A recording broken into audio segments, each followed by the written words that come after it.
नमस्कार दोस्तों, मैं हूं वीरेंद्र गुप्ता और आप देख रहे हैं नमस्ते दिल्ली की। दिल्ली में चुनावों की गहमा गहमी देखिए समाप्त हो चुकी है और इस समय जो है परिदृश्य बिल्कुल साफ हो चुका है। जो भी एग्जिट पोल के बारे में कहा जा रहा था, जो भी कयास लगाए जा रहे थे, जो भी परिणामों की भविष्यवाणी की जा रही थी, उस पे पूरा पर्दा डल चुका है। इस समय एक साफ पिक्चर दिल्ली के चुनावों की आ चुकी है। लेकिन दिल्ली के चुनाव तो संपन्न हो गए, लेकिन बहुत सारे प्रश्न खड़े हो गए। क्योंकि आम आदमी पार्टी का वर्चस्व तोड़ना बीजेपी के लिए देश में सबसे बड़ी चुनौती थी। 2014 के बाद बीजेपी के लिए सभी प्रदेश जीतना इतना कठिन नहीं रहा था जितना इस बार दिल्ली का चुनाव रहा। आप सभी जानते हैं कि अरविंद केजरीवाल जी का बड़बोलापन, जिसमें उन्होंने ये भी कहा था कि मोदी जी को तो अगर दिल्ली का चुनाव जीतना है तो उन्हें दूसरा जन्म लेना पड़ेगा। बहुत से वीडियो वायरल हो रहे हैं इस संबंध में। उन्होंने ये भी कहा था कि इस जन्म में तो मोदी जी केजरीवाल को हरा नहीं सकते, अगर उन्हें हराना है तो दूसरा जन्म लेना पड़ेगा। और उसके बाद जो उनका अहंकार था वो कम नहीं हुआ, बल्कि और भी बढ़ता रहा। और लगता यही है कि इसका खामियाजा उन्हें उठाना पड़ा, क्योंकि ओवर कॉन्फिडेंस जो केजरीवाल का था वो उनकी पराजय का कारण बनता हुआ दिखाई दे रहा है। और भी बहुत से कारक हो सकते हैं, लेकिन मुख्यतः यही बताया जा रहा है कि जो समीकरण उन्होंने बनाए थे, और जैसा कि उन्हें लग रहा था कि दिल्ली की जनता फ्री की योजनाओं में इस कदर प्रभावित रहेगी कि वो किसी और पार्टी के बारे में सोच ही नहीं सकेगी। इस धारणा को तोड़ते हुए इस बार दिल्ली की जनता ने वो काम किया है जिसकी बड़े बड़े राजनीतिक पंडितों को भी उम्मीद नहीं। अब जो सवाल खड़े हो रहे हैं वो अब आम आदमी पार्टी के भविष्य के बारे में खड़े हो रहे हैं, और उससे भी ज्यादा अरविंद केजरीवाल के भविष्य के बारे में कयास लगाए जा रहे हैं, संभावनाएं व्यक्त की जा रही हैं। और देखिए, एक सबसे बड़ी चिंता अरविंद केजरीवाल को खुद है कि इस समय वो अपना रोल क्या तय करें, क्योंकि जो उनका आभा मंडल था वो पूरी तरह से धूसरित हो चुका है, धूल धूसरित हो गया है।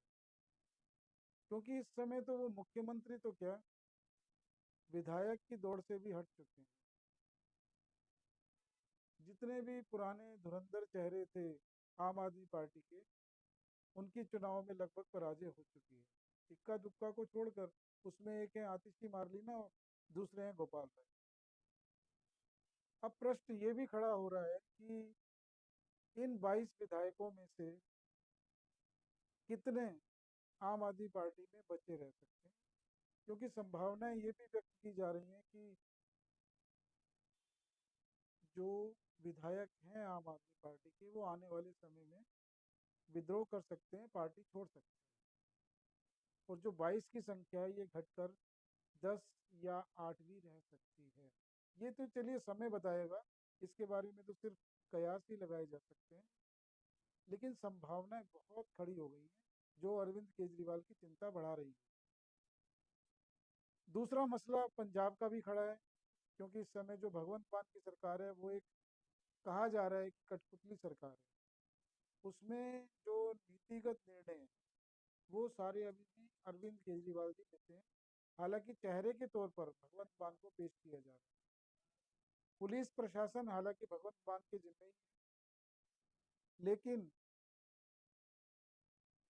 संभावना यही है कि फेरबदल पंजाब में भी संभव हो सकता है। क्योंकि जो केजरीवाल जी के सबसे विश्वस्त हैं, विभव कुमार, उन्हें इस समय निजी सलाहकार बना के भेजा गया है भगवंत मान का। और भगवंत मान को आशंका यही है कि पूरा जो है इस समय उनकी कुर्सी पे आंच आ सकती है। क्योंकि दिखाई ये दे रहा है कि भगवंत मान और संजय सिंह ये लगभग एक पाले में आ गए हैं। क्योंकि जब अरविंद केजरीवाल जी जेल में थे, तो संजय सिंह ही भगवंत मान जी से मिलने उनके घर पर गए थे पंजाब और उन्हें बधाई दी। अब केजरीवाल इस पे कितना कंट्रोल कर पाएंगे, क्योंकि केजरीवाल जी के पीठ पीछे जो खिचड़ी पकती है विधायकों की आपस में, या गुटबाजी होती है, या कोई नई संभावनाएं तलाश करने के लिए। और ये देखिए, महत्वाकांक्षा एक ऐसी चीज होती है जो किसी भी व्यक्ति के अंदर जाग सकती है। और जब ये कुर्सी एक ऐसी चीज है, जब किसी को कुर्सी पे बिठाया जाता है, तो जब उसके अंदर एक बार कुर्सी पे बैठने के बाद जो महत्वाकांक्षा जागती है, उसको वापिस आना बड़ा मुश्किल का काम होता है। मेरा इशारा आतिशी की तरफ ही है, चाहे मजबूरी में सही या किसी भी तरह से। जब उन्हें मुख्यमंत्री बनाया गया, लेकिन दिल से केजरीवाल जी ने कभी स्वीकार नहीं किया कि आतिशी मुख्यमंत्री बने दिल्ली। और ये उनका दर्द जो है उनके वक्तव्यों में भी सामने आया, जब उन्होंने एक वक्तव्य में ये कहा कि जो आतिशी हैं ये तो काम चलाओ मुख्यमंत्री। हालांकि देखिए, मुख्यमंत्री पद की एक गारिमा होती है, और दिल्ली के जो उपराज्यपाल हैं वीके सक्सेना जी, उन्होंने भी एक दो अवसर पे जो केजरी ये आतिशी जी के काम की सराहना की। उन्होंने ये कहा कि केजरीवाल जी से अच्छा काम तो आतिशी कर रहे हैं। और दोस्तों, आपको याद होगा कि जो ये स्कीम चलाई गई थी 2100 रुपए की, इसमें जो आतिशी के विभाग थे, क्योंकि जो ये स्कीम चलाई गई इसमें विभागों का नाम दिया गया और ये बताया गया कि दिल्ली सरकार इस योजना को ला रही है। लेकिन जो आतिशी के विभाग थे, परिवार कल्याण विभाग या और जो एक दो विभाग थे, उन्होंने तुरंत इस बात का खंडन किया कि ये कोई सरकारी स्कीम नहीं है और हमारा इससे कोई लेना देना नहीं, पब्लिक अपने रिस्क पे फैसला करे जो भी है।